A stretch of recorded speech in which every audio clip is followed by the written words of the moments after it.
இன்றைய ஆன்மீக தகவல் நிகழ்ச்சியில் கிரக யுத்தம் என்றால் என்ன, அந்த மாதிரியான கிரக யுத்தம் இருந்தது அப்படின்னா அந்த ஜாதகத்துக்கு நன்மையா தீமையா, இந்த கேள்விக்கான பதிலை தெளிவாக தெரிஞ்சுக்கிட்டு இருக்கிறோம். பொதுவாகவே இப்போ ஜாதகம் அப்படின்னா எந்த ஒரு ஜாதகமாக இருந்தாலும் அதில் 12 கட்டங்கள் இருக்குது அப்படிங்கிறது எல்லோருக்குமே தெரியும்.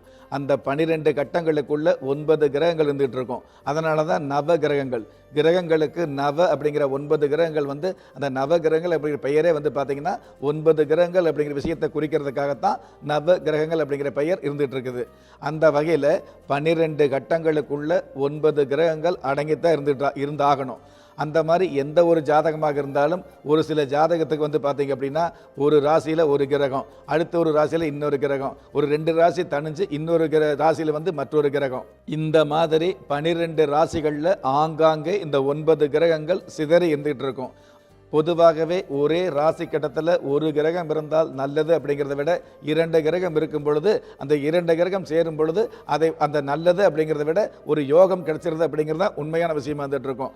அதே ஒரே ராசியில் 2 கிரகங்களுக்கு மேலே 3 அல்லது 4 கிரகங்கள் இருந்தது அப்படின்னா ஒரு கை ஓசப்படாது, 2 கை தட்டினாத்தான் யோசனை சொல்கிறாங்க இல்லையா, அந்த மாதிரி ஒரே ராசியில் 4-5 கிரகங்கள் இருக்கும் பொழுது கண்டிப்பாக அது மிகுந்த யோகத்தை தகுந்த நேரத்தில் கொடுக்கக்கூடிய உகந்த ஜாதகமாக தான் அந்த ஜாதகம் வந்துகிட்டு இருக்கும்.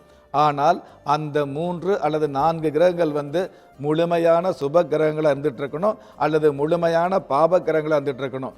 பாப கிரகமாகவே இருந்தால் கூட ஒரே ராசியில் கூட்டு சேர்ந்து இருந்தது அப்படின்னா உங்களுடைய வாழ்க்கையில் மிகுந்த யோகத்தை கொடுக்கக்கூடிய வல்லமை அந்த கிரகங்களுக்கு கிடைச்சிருது.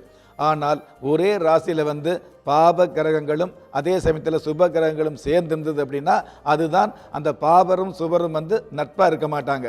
அதாவது இப்போ என்னதான் ராகு பகவான் நமக்கு புதையல் யோகத்தை கொடுக்கறதா இருந்தால் கூட, சனி பகவான் நமக்கு என்னதான் ஆயுள் யோகத்தை கொடுக்கறதா இருந்தால் கூட, அந்த சனி பகவானும் ராகு பகவானும் சேரும் பொழுது நமக்கு யோகம்தான். அதாவது பிறகு சனி பாம்பிரண்டும் பிற்பகுதி மேன்மை தரும் அப்படிங்கிற ஒரு அருமையான யோகத்தை கொடுக்கும்.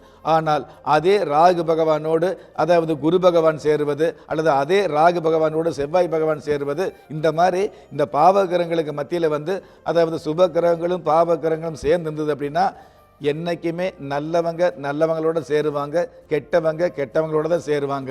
அதே மாதிரி உங்களுடைய ஜாதகத்தில் சுப கிரகம் இருக்கும்போது சுப கிரகத்தோடு சுப கிரகம் சேர்ந்திருந்தது அப்படின்னா உங்களுக்கு மிகப்பெரிய நன்மை தான், மிகுந்த யோகம்தான். அதே மாதிரி பாப கிரகத்தோடு பாப கிரகங்கள் சேர்ந்தது அப்படின்னா அந்த ஜாதகத்துக்கு யோகம்தான். ஆனால் பாப கிரகத்தோடு சுப கிரகம் சேர்ந்தாலோ சுப கிரகத்தோடு பாப கிரகம் சேர்ந்தாலோ அதுதான் கிரக யுத்தமாக மாறிடுது. அதாவது இருவரில் யார் முதன்மையானவர் அப்படிங்கிற போட்டியில் தேவையில்லாத கிரக யுத்தம் ஏற்பட்டுருது.